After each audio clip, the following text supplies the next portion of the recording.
There are so many inherent contradictions in the concept of civic nationalism that it's hard to know where to even begin. It's described by political philosophers as a non-xenophobic form of nationalism based on shared values such as freedom, equality, tolerance, and individual rights. The fact that very few citizens of modern liberal democracies could even define it is hardly proof of its irrelevance in terms of political discourse. Civic nationalism, or citizenship by social contract as opposed to a shared ethnicity or heritage, was the very ideological basis of post-revolutionary France and America, and came to be viewed as the most civilized form of statehood in a post-racial era. The fact that Canadian civic nationalists are actually liberals in the classical sense is exemplified by their crusades against Sharia law and in favor of absolute free speech. They view the encroachment of Islam into the public sphere as a violation of secularism, and the recent trends towards the criminalization of blasphemy as an assault on freedom of expression, both of these principles being at the core of the liberal democratic philosophy. Those who view personal freedom as paramount reject the idea that there is such a thing as a common good. They would argue that there are as many conceptions of the good as there are individuals, and that said individuals are free to articulate their lives according to this personal definition of good, as long as it doesn't inconvenience their neighbor. According to Canadian professor and philosopher George Grant, to modern political theory, man's essence is his freedom. Nothing must stand in the way of our absolute freedom to create the world as we want it. There must be no conceptions of good that put limitations on human action. This moral relativism is built into civic nationalism's emphasis on a personal definition of the good, and this is why most of its proponents would also tend towards the non-assimilation model of multiculturalism. According to their logic, each racial group is free to pursue their own particular version of the good life as long as they subscribe to the superficial political culture, which is itself far from fixed. They would certainly agree with Frankfurt School philosopher Jürgen Habermas, who argued that immigrants' only responsibility was to assent to the principles of the Constitution within the scope of interpretation determined at a particular time. Pierre Trudeau's deconstruction of Canadian identity in favor of feel-good pluralism, which few civic nationalists would object to, seemed to foreshadow Habermas's later statement that, in many countries the majority culture is fused with the general political culture. This fusion must be dissolved. The level of the shared political culture must be uncoupled from the level of subcultures and their pre-political identities. Canadian civic nationalists' demand for mere surface-level assimilation by newcomers explains why their only real issue with mass immigration is the threat of Islamification. They correctly identify the unlikelihood of Muslim communities abiding by the minimal standards imposed on them in a liberal democracy, whereas they view other ethnic communities, no matter how large, as having no problem in doing so. By reducing citizenship to the compliance with a few legalistic principles, themselves subject to change as mores evolve, civic nationalism inevitably leads to the dissolution of national differences. Its advocates would probably agree with Francis Fukuyama's oft-quoted statement that liberal democracies represent the end of history, the final stage in the evolution of Western political systems. Consequently, if civic nationalism represents, in political terms, the one best means, then, to paraphrase George Grant, how much difference can there be between societies whose faith in the one best means transcends even cultural and linguistic differences?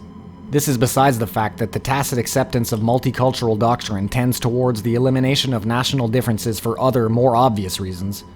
Nothing is more similar to an egalitarian multiracial nation than another egalitarian multiracial nation. If different societies based on individual rights and freedoms inevitably become indistinguishable from one another, then what is the need for nationalism? Patriotic gestures become just another form of virtue signaling.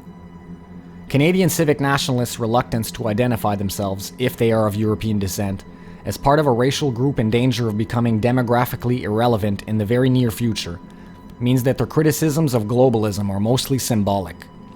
The separation of Canadianness from any racial connotations, and calls for assimilation being limited to the adherence to so-called Canadian values, leaves all patriotic discourse interchangeable and subject to further deconstruction by the left.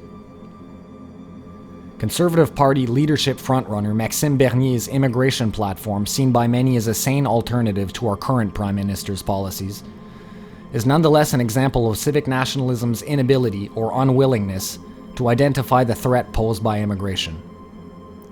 On his official website, he states that newcomers should be expected to adopt widely shared Canadian values such as the equality of men and women, tolerance for diversity, and respect for Canadian law. If tomorrow the entire population of Canada was mongrelized into a beige mass of indeterminate ethnicity, while still meeting these lukewarm preconditions, something will have been irretrievably lost. What exactly that something is, civic nationalists dare not say. The Quebec Charter of Values proposed by the Parti Québécois under then Prime Minister Pauline Marois is another example of this. This last stand of Quebec identity, with its neutered vocabulary of shared language, secularism, and the equality of men and women, suggests that such sterile calls for superficial assimilation typical of civic nationalist discourse are unable to provide sufficient defense against globalism and the dissolution of national differences. The perceived double standard of maintaining Catholic symbols at the National Assembly, inarguably a key component of traditional French-Canadian identity, while banning overt religious symbolism such as the hijab in the civil service, reveals the dissonance inherent in civic nationalism. All efforts to safeguard national uniqueness based solely on legal principles are ultimately futile. The preservation of a shared religious heritage, enforced secularism, and religious freedom are mutually exclusive. In refusing to challenge the underlying assumptions about diversity, pluralism, and the human rights theology, Canadian civic nationalists cannot claim to represent an effective bulwark against the excesses of cultural Marxism in this country. The belief in individual freedom over all other considerations leaves them ideologically ill-equipped to rein in the ever-increasing moral decay illustrated by transgender mania, for instance. At best, their protests are limited to legalistic arguments against the government awarding them special privileges or banning criticism of their alternative lifestyle. Fundamentally, civic nationalism is based on the very notion that all lifestyles are alternative, and that state-imposed definitions of normalcy are equivalent to authoritarianism. I recently had the privilege of asking Dr. Kevin B. MacDonald about whether civic nationalism could truly provide a viable solution to the demographic collapse of the white population in Western nations. His answer summed it up nicely. Quote, "Civic nationalism is weak tea and not a solution for our problems. I can't see how to restrict immigration within this intellectual framework in a way that would preserve a white majority. And within such a nation, there is no real intellectual foundation for white identity. Ultimately, we have to identify with our people in a racial sense, or in the long run, it will indeed be genocide."